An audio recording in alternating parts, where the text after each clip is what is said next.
కళ్ళుంటాయి కానీ చూడలేని సమాజంగా మానవ సమాజం మారిపోతుంది.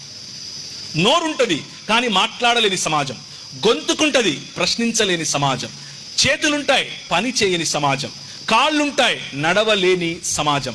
మన కళ్ళ ఎదుటే మన సొంత వాడికి నష్టం జరుగుతూ ఉంటుంది, బాగా అయింది అని మనసులో అనుకునే సమాజం. మన ఎదురుగానే చిన్న పిల్లల పట్ల బలాత్కారాలు జరుగుతూ ఉంటాయి కానీ పట్టించుకోనటువంటి సమాజం. మన కళ్ళ ఎదుటే తల్లిదండ్రులను, ముసలివాండ్లను రోడ్డున పడేసి వెళ్ళిపోయేటటువంటి పిల్లలు కనిపిస్తూ ఉంటారు కానీ నోరుండి మాట్లాడలేని సమాజం. కారణం ఏమిటి అని అంటే, మనల్ని ఏలుతూ ఉన్నది తన స్వరూపము పోలిక చొప్పున చేసుకున్నటువంటి ఆ సార్వభౌమాధికారి అయినటువంటి దేవుడు కాదు.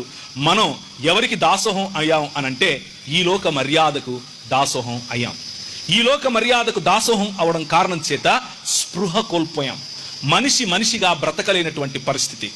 మనిషి మృగమయ్యే, ఏ మృగాన్నైతే దేవుడిగా చేసుకున్నాడో అలా అయిపోయే పరిస్థితి, ఏ వనరులనైతే దేవుడిగా చేసుకున్నాడో అలా అయిపోయే పరిస్థితి. ఒక్కసారి దేవుణ్ణి తిరస్కరించాడు, భార్యను చూసి వంక పెట్టడం మొదలు పెట్టాడు, సంబంధాలలో చేదు. ఒక్కసారి దేవుణ్ణి తిరస్కరించాడు, అన్నదమ్ముల మధ్య అన్నదమ్ములు ఒకరినొకరును చంపుకునేటటువంటి పరిస్థితి, ప్రేమానురాగాలు నశించిపోవటం. ఒక్కసారి దేవుణ్ణి తిరస్కరించాడు, సొంత కూతుళ్ళు తండ్రితో పడుకునేటటువంటి జుగుప్సాకరమైన మానవ జీవితం. అంటే రక్త సంబంధాల్లో సైతం పొరపచ్చాలు. సంబంధాలలో మార్పు, ప్రాధాన్యతలలో మార్పు, ప్రేమలో మార్పు, నిర్వచనాలలో మార్పు, భార్యాభర్తల సంబంధంలో మార్పు, ప్రతి చోట దిగజారిపోయినటువంటి మానవ సమాజం. దీన్నే చావటం అంటారు, దీన్నే చెర అని అంటారు, దీన్నే మరణం అని అంటారు. ఈ మరణం కేవలం దేవుడి నుంచి మనం విడిపోయే, లేకపోతే ఇప్పుడు ఏ విధంగా అయితే ఈ లైట్ ఉంది, లేకపోతే మీ సెల్ ఫోన్ ఉంది, ఛార్జింగ్ పెడతారు, ఛార్జింగ్ పెడితే ఒక 100% ఛార్జింగ్ అయిపోయిన తర్వాత ఛార్జింగ్ తీసేస్తారు.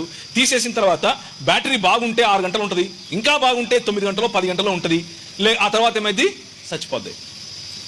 That's exactly what human beings are. మనుషులు అలాగే తయారయ్యారు. జీవాధిపతి అయిన దేవునితో కనెక్షన్ కోల్పోయిన కారణం చేత, జీవాధిపతితో మనకు ఉన్నటువంటి కనెక్షన్ కోల్పోయిన కారణం చేత మనం మూవత్వా మౌత్ అంటే రోజు చస్తూ ఒకరోజు చచ్చిపోతాం అనేటటువంటి పరిస్థితి. దీన్నే పాపపు పతన స్థితి అని పిలుస్తారు. మనిషి పతనంలో దిగిపోయాడు, మనిషి జీవోత్సవంలా మారిపోయాడు. మానవ